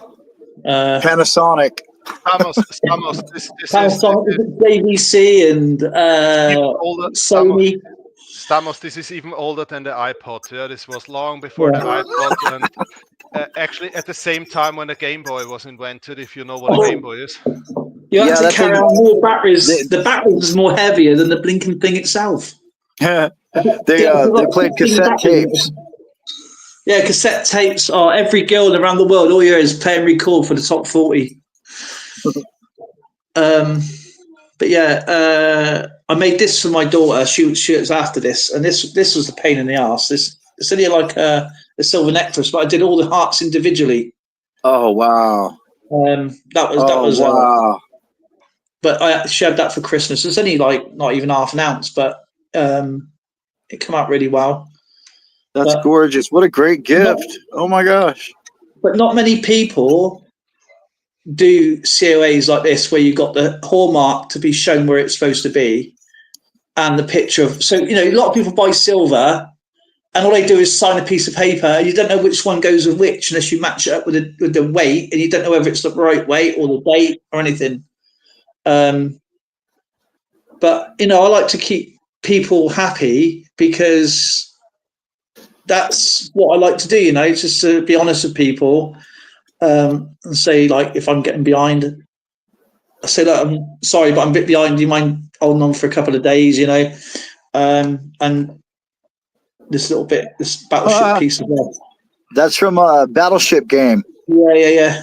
This was I think for a long time. Every week, Dale made a battleship game in a live stream, and usually Numismaniac, Skipper, and me, we usually joined Dale. And yeah, a lot of laughs on that. It was a lot of laugh and a lot of fun, and I was usually responsible for all the stupid noises in the background. So whenever people gave wrong answers or something, I had this sounds and so on. Or it's a mist sound, like a splash in the water. But I've been doing it I've been meaning to do some stuff over Christmas. But we just moved house, and I'm trying to sort it out at the same time. And right now we got workers not now at this particular time, but we got the roof is being done. So I was expecting to do five Christmas live streams, and that had a chance because it's all it here is bang, bang, bang, bang, bang, bang all day. And we've had a lot of problems with like the water here as well. So they had a plumber in today. So that's why I'm behind. So I'll have to probably, because I was actually going to go live streaming tonight with a battleship game for the members and for the channel, the chat. You can win like silver prizes, other coins, whatever. It's all free of charge. And then because I'm behind a year on my memberships, because they all knew I was moving home, we just didn't know when. And we moved to a different county now, so I got like a few bingo balls. Everybody's got assigned a number. If I pick their name out, it goes to that month for that year, for last year. So I've only got like 4 left, but then I'll send all their stuff out in January. So yeah. Wow, that's a great milestone. A whole year of memberships. Right on. Congratulations. Yeah, it's well, I have memberships forever. I'm member of your channel in the meanwhile, Dale. How long? Years. 46 months, I think, something like that. 3 years, 4 years. Oh. Wow. But it's to say same thank you. It's only like, I don't know how much it is. How much is it? How much is my membership? I have no idea. Is it like 99p or something like that? I have no idea. So we are already live 1.5 hours. Oh, okay. We've got another 4 hours to go yet. I expected this to be a short live stream today. So coming back to some, wow, still 15 people here. Wow, it's awesome. Yeah, it's been fantastic. Coming back to some more generic topics. LBS, why did you start stacking? Wait a minute. Am I being interviewed now? Yes, sir. Oh man. When, or you said why? You said why? I said why. Why did you start? Why did you decide to buy precious metals? Yeah, I would have to say it's my wife's fault. It's been very recent. Only last, it was October 3rd of 2022 is when I bought my first physical silver. And my wife is the one that got me into watching these videos about silver and gold. And, I've always been like, not always, but, I got into Ron Paul and, the Campaign for Liberty movement in the United States here. I, did the whole precinct manager. I got all political, and I became very ultra conservative. And I learned about Austrian economics, of course, as opposed to Keynesian. And, anyway, nice. So, you start to worry. I became a prepper. yeah, and then once I heard about this, that was just like I said, maybe 6 months before then. So yeah, 2022 was like the year that I really learned about the YouTube community. And once I started watching everybody, and they're like, damn, they're stacking this up, they're collecting this. There's such a cool hobby interest, a way to save money. And so I was like, you know what, I want to get into it. And so yeah, I bought my first 5 ounces of silver. At a local coin shop here in Las Vegas, just a few miles from me. Overpaid for it, and yeah, so that's why. Because I just started. Actually, I think it was probably some of the doomers, the doom and gloom people, like, shit, what happens when the dollar collapses? Because I've always, not always, but for the last 15 years, I've been worried about the dollar collapsing. I mean, when I learned about that, economy and how our government has, the Fed, I learned about, everything, like my eyes got opened to all, you want to call it conspiracy. A lot of it's come true. I don't know. Anyways, yeah, I started learning about what's really happening in the world, and it scared the crap out of me.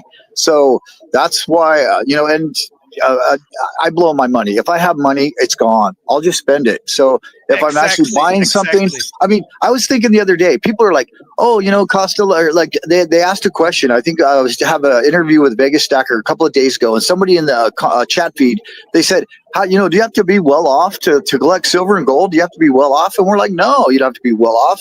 But we're not well off. We save our money. That's what we buy instead of dumb crap, So, and so I was thinking, you know what? We're like, it's $35 an ounce for silver. Well, no, it's not. No, it's not. It's only, you're only paying for the premium. Yeah, you're putting $30 out because spot price is $30. But guess what? You could go get the $30 right back. So you're not really spending $30. You're spending $5 or $6 is all you're spending. So yeah. Anyway, that's why I guess I got into it, because I was scared to death about the dollar, and then also because I needed to save some other way than what I've been trying to do. Yeah.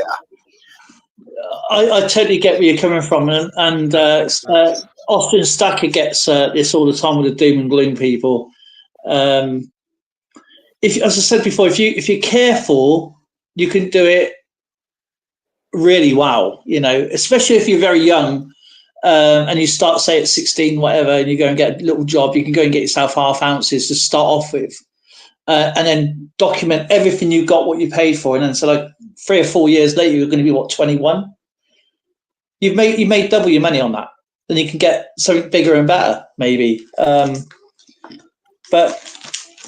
as I said, a lot of people will try and chase. A lot of people are envious because they haven't got there yet, because they are in debt, because they're stacking, and they want to show off their best, because I don't believe there's a best collection or someone's better than anybody else. It's what you can afford and what you like at the time. It's about individuality.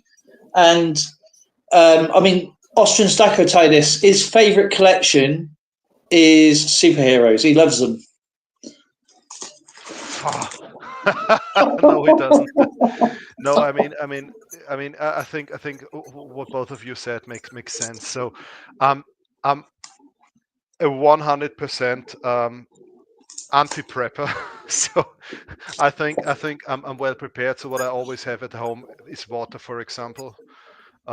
Because we live in the country, and actually if electricity is out, we also have issues to get water, because we need to pump the water up the hill where we are living, and this is why we have tons of water in our garages. And but to be honest, I don't expect doomsday to come anytime soon. Yeah. And I love this world and life and so on far too much than to worry the whole day and prepare for the end of the world. But I think it's good to be prepared. Absolutely, I fully agree with you. I was that way, where I was like, oh my God, the world could end any day, and yeah, no, we do keep extra food. Water, you would die in 3 days without water. So it's pretty much, game. If it really goes down, game over. I think it's good to keep it in the back of your mind. But no, I'd grown out of that phase when I was, watching the doomer and gloomers and the preppers, and I agree with them. You need to take care of yourself and be prepared for whatever could happen, even just an earthquake that knocks out the power for a week or two. Are you going to have food? Are you going to have Absolutely, toilet yeah, paper? But absolutely. yeah, no, But I'm not a doomer and a gloomer anymore. That's for sure. I don't believe in any zombie apocalyptic scenarios or something. And I think it's important to have at least food for a couple of days. And but what I think is much more likely than any zombie apocalypse scenario is a blackout. This is something that's very likely. Oh yeah.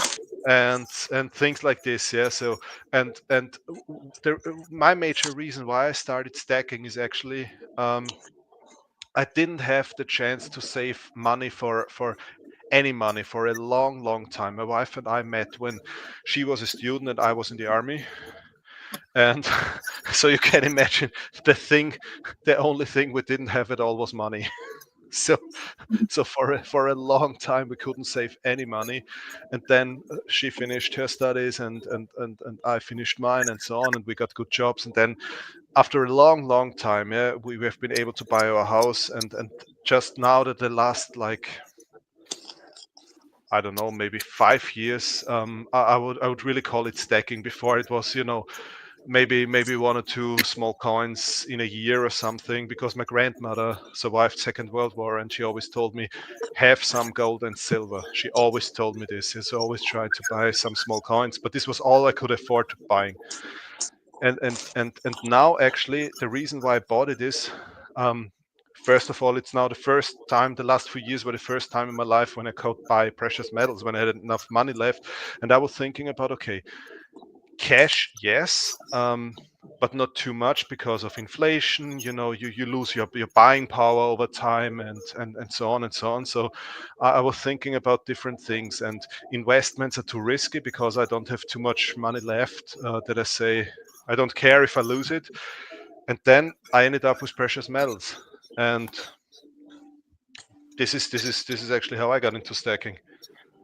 Yeah, I think it's a good way to go. I mean, a lot of people, they'll put their money into the stock market or like the Bitcoin and all this kind of stuff. I don't really understand that stuff. I, I, I do understand it's something I could hold in my hand, and I know you're always taking that risk of, you could be robbed, you could have your safe broken into, and you have in the back of your mind if you're going on vacation, this and that, or you're leaving your house alone.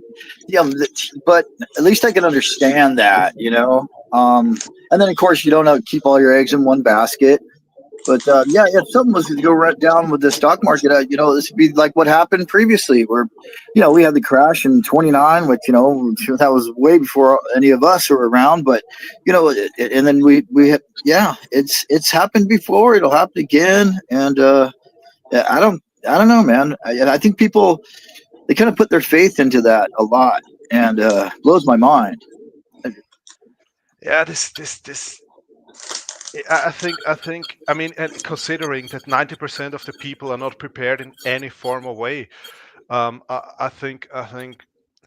always have in mind what my grandmother, unfortunately, she passed away, but what my grandmother always told me. She always said, "Look, I saw free currencies disappearing, yeah, from one day to the other. Everything you had was lost." And my great grandmother saw 5 or 6 currencies, yeah, Oh my gosh. just disappearing. Uh, you had the crown, you had the shilling, then you had this army current, or this, how's it called, emergency currency after the First World War.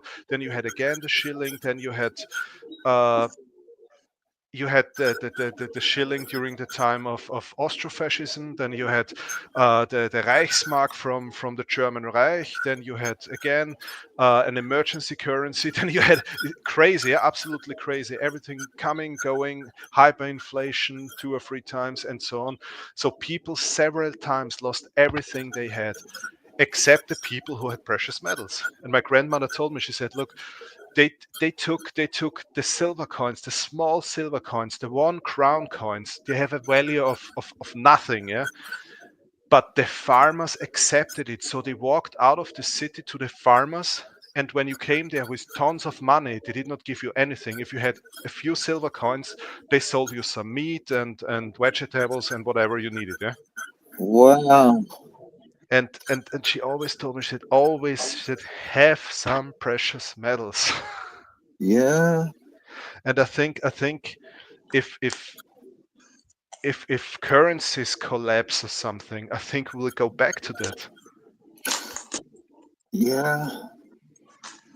Wow. So she was there, and it happens, and that's what happened. Was they resorted back to the precious metals. But wasn't it precious metal then? I mean, it was.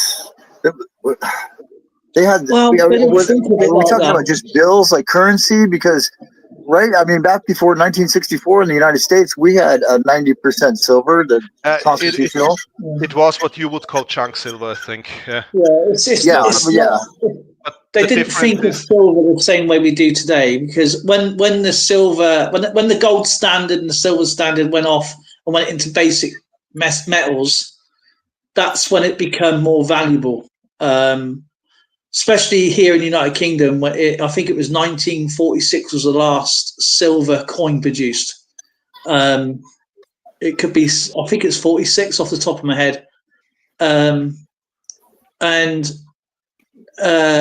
you know, I think it's like a massive explosion of why, you know, because obviously you had the silver dollar as well, didn't you? You had the silver certificate, and it went to normal money, and it lost its kind of value, its buying power value, and that happened a lot around the world. But in the United States, with your precious coins like the 90% mercury dimes and the $half and stuff, a lot of people don't know they've got silver in their coins. They don't. True. They have no idea. It's kind of crazy. And what I'm showing you here is actually a fun story. This is what they call the barmaid's ruin, and this is another prime example. People don't know much about numismatics. Is that this coin is still in circulation today. If you find one, you probably would never find one. These coins are really expensive. And this is an 1888 coin, and that's a great example. But these in money turning, if I was to go to a shop, they cannot turn this coin away because it's the actual value of this coin. The face value of this coin is only 20 pence. Oh my gosh! But this is probably around about 150. This particular one, because it's got an I instead. Sorry, is it a V? I can't remember on this one now. Something to do with a 1 somewhere, I think. Yeah, it's the one. It's got the I instead of a 1 in 1888. Well, that's very reminiscent of the real, like the coat of arms and the.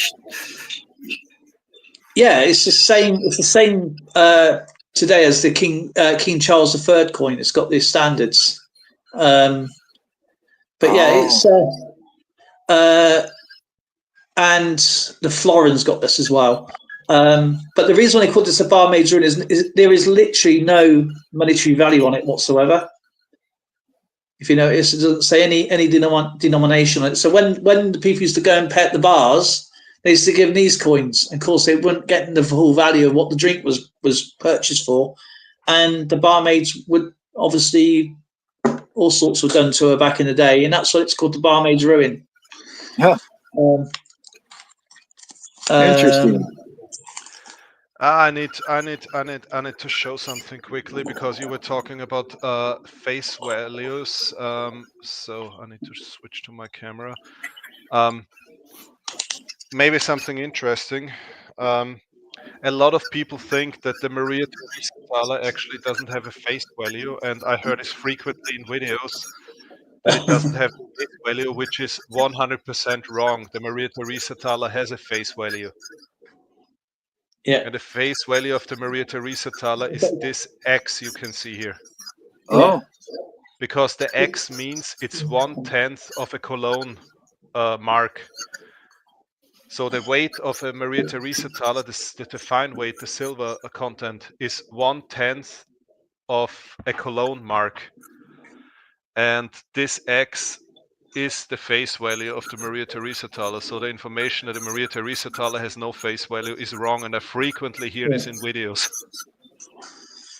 Yeah, I remember you telling me about that.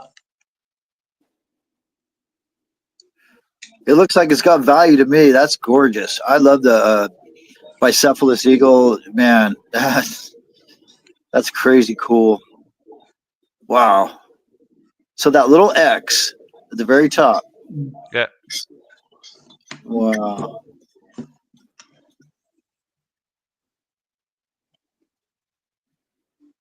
And what's also interesting is, with regards to the Maria Theresa thaler, is a lot of people don't notice that it's one of the very few coins that's considered in the British counterfeit act. Yeah, sorry. Oh no, I didn't know how it's called in English. No. So it's the Brits they have a very old, a century-old anti-counterfeit act, and the Maria Theresa thaler is one of a very few coins, foreign coins, that's mentioned in this law. So it's forbidden to copy a Maria Theresa thaler by British law. Huh. And what year was that? What year was that Maria Theresa thaler there, Austrian? And they are all now the restrikes, and that there is a problem. Yeah? So Maria Theresa died in 1780. They started producing thalers in, I think, 1720 something, and this Maria Theresa thaler.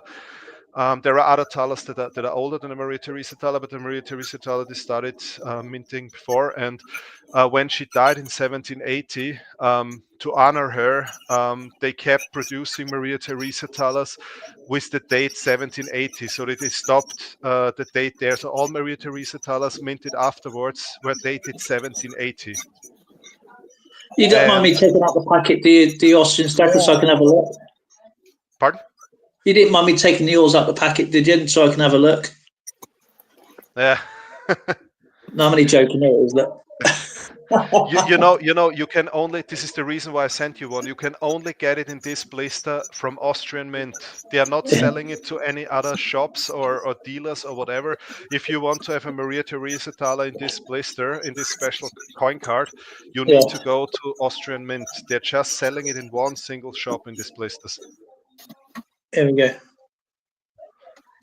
This is why all the tourists are going there. So if people like coins, they always go to Austrian Mint's flagship store and buy it there, because it's the only place where you get the coin in this coin card. Oklahoma. So it's LBS, coming back to your question. It's hard to say when a Maria Theresa thaler was exactly minted. I have a whole video about it. You need to have a look at the feathers of the eagle on the back, at the brooch Maria Theresa is wearing, and there are different things where you can spot when the coin was minted. But it's very hard to say, and the thing is, it doesn't matter. As soon as there is 1780 on the coin, it's actually not worth more than spot, because it doesn't matter when it's not considered a coin with a numismatic value. I see. Because millions have been minted, and in parts of the Arabic Peninsula and Africa, the Maria Theresa thaler was legal tender, I think, until the 70s or 60s, 70s. Oh wow, that's a long time. So if you go to Saudi Arabia, for example, they are still giving the brides, when they are marrying, they still get as a gift, they get tons of Maria Theresa thalers. So there it's still in use. Wow. Also, if you go to some souks in Tunisia or Morocco or something, you can buy tons of Maria Theresa thalers there, and what they usually have is they have a stamp on it with Arabic letters, because this stamp actually turns the Maria Theresa thaler in their local currency. This was done until the 60s, 70s.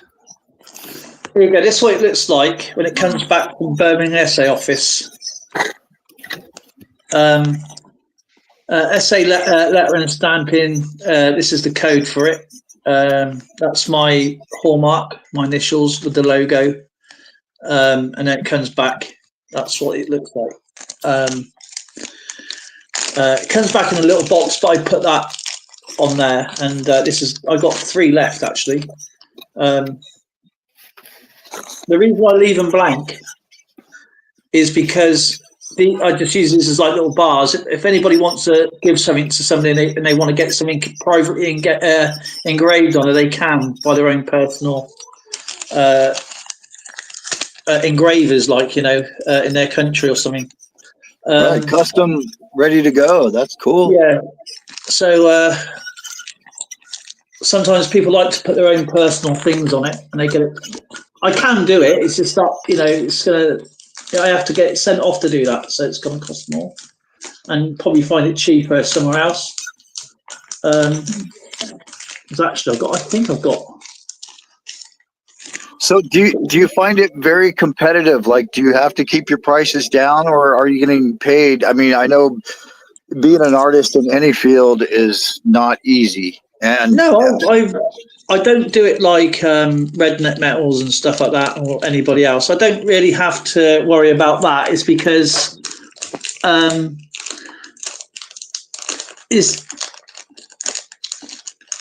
try and make it affordable. That's why I don't do massive chunks of silver, like 10 ounce or something like that. That'll probably take me a year to sell. But if I do it bits like this, then yeah, they will. My printer's broke down at the moment, so I need a new printer, so I can't print anything out. And these are all hallmarked, ready to go. And they've also got the platinum Queen's Platinum Jubilee on it as well. But yeah, I've got 4 left. I'm pretty sure one. Now, are you doing? Are those like 3-dimensional casting, or are you doing just where you pour it into a mold?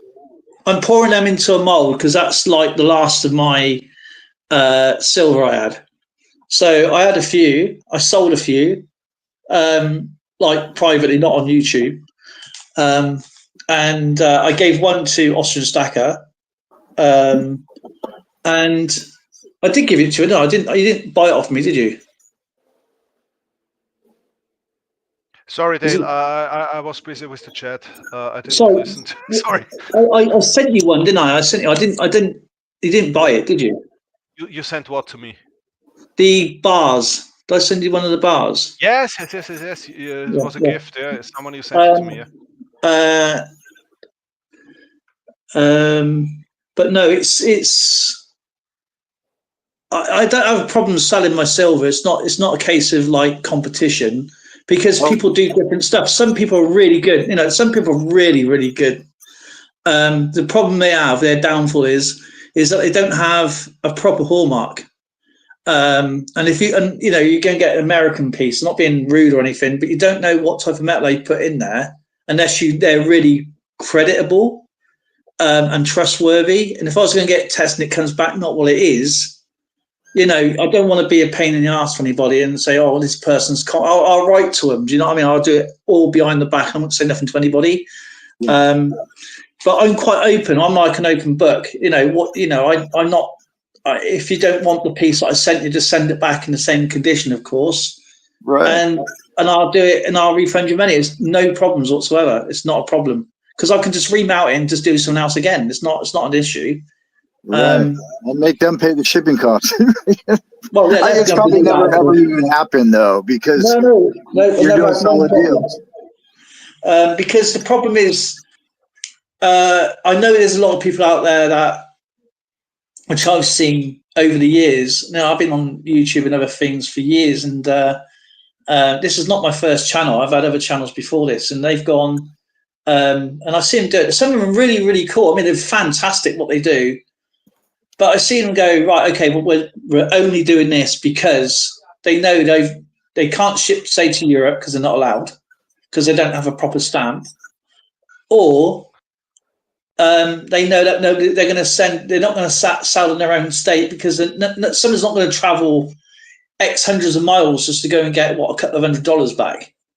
Right. Or if you don't do it through a proper eBay account, you know, where you are secured, then you know it's something dodgy. But no, I've never had a problem. And I said, you know, if you got my address, there's my address. If you want your money back, you're more welcome to. As long as I get the item first, then I will quite happily send your money back full, because I can just use the silver again anyway. Right. And I think that gives people satisfaction. I got no competition because people are out there. I think it's down to what you like. You know what I mean? I like a lot of people do mass productional stuff, like Scorpion, Silver Scorpion, Scorpion Metals. You heard of him? Oh yeah, I've met him. He's yes, fantastic. He is a master. He really is really good. Yeah, such a cool, really funny, and generous man. He's a diamond. He really is. But no, I got no qualms with it, because I'll tell you what, it's down to what people like. It's the same with any silver pouring. If you like something, you'll buy it. If you know, I'm not forcing anybody. I don't do an auction and say, right, this is how much I got to sell. This is how much. I don't do that. I just display it. If anybody wants it, they just email me, and I'll say, okay, this is how much it is. This is how much it's going to cost me. You have to add that in, and then boom, it's done. So are you making videos to showcase your pours? Yeah, I've done videos. I haven't done it for a while because, one, my printer broke down. I had nowhere to pour with my old place, and now I've just moved into this place, and I've got a workshop I'm building up in because it's winter now. Right? It's like icy out here now, so I'm waiting until they do it all up in the. Gentlemen, I really sorry, but I really don't want to be a showstopper, but I have to get up again in 5 hours. It's midnight in 4 minutes. So we sorry, as much as I've enjoyed this live stream today, we need to come to an end. I'm sorry for that, but I need to get up again in 5 hours, and it will be a long day tomorrow because tomorrow after work we have our Christmas party, our company Christmas party, so it will be a very long day tomorrow. So before I shut down the live stream, LBS. So I'm typing in the chat. What's your silver price prediction for 2025 per ounce, dollars per ounce? For 2025. Oh, I would say about $40. I know we were up to 35, a little bit over. I think we're going to hit $39, but it won't stay there. It'll come back down to 35 by year's end. Yeah. 35 by December 2025. So it's now documented. It's in the chat. Dale, your silver price prediction in US dollars, not in pounds. Yeah. No, nobody has an idea what British pounds are. Yes, so please, US dollars. £40. All right, we'll just say 40 euros because it's more or less the same. It's only about by a couple of euros anyway. So I reckon it's going to hover around about the 40 euro mark by December 2025. Yeah, it's going to hover at, and it's going to. I think the spike is going to be summertime, because that's when people seem to buy it in the summertime. I reckon it's going to go about €5 or €6, in cents up and down. And it's going to hover around there. I go over it. I say $42. Wow. By December 2025. So I've never been right there. So this will change this time. There's always a first time, Austrian. So everybody else who is still here, 10 people are still here. Please put it in the chat. Yeah, what will the silver price in December 2025 be? Because I want to go back in a year and see how wrong we were. Oh yeah, no. You should actually put this down in a database, make a file and write it down, the date we set it. And yeah, that would be very interesting. You make a whole video out of that, man. Yeah. And But I wanted to say thank you very much for having me and inviting me, and I feel honored to be here and to hang out and chat with such knowledgeable people as yourselves, CWUK, and you as well, Austrian Stacker. And you too. Sorry, I'm such a pain in the butt to get a hold of and to get on here, but yeah, man, I'm glad to be part of this community and to know people like you. It's a real treat. Thank you.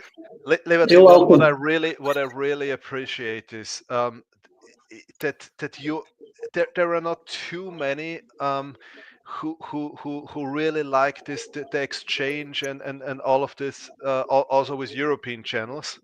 So this is something I really appreciate, because for me this is the most interesting part. Yeah, to learn from you how things are in the US, to learn from Dale how it is in the UK, and share and to learn from each other. This is for me. This is why I'm part of this community. So I'm really thanks a lot for this. Yeah, I really appreciate that you also care a lot about channels from other countries. Oh, yeah. Thank you, man. My wife just pulled up. This is perfect timing. You guys have a wonderful week. Yeah, I catch up with everybody in the chat. So thank you so much. Thank you, everybody in the chat. Take care, you guys. Dale, stay a bit when I enter live stream. Yeah, okay. I'll stay for a few minutes. That's fine. And everybody else, thanks for your support. Please put your silver price prediction for next year in the chat. Stay safe, and I hope to see you again soon. So where is my camera? How'd you say it? Savos, everybody. Servus.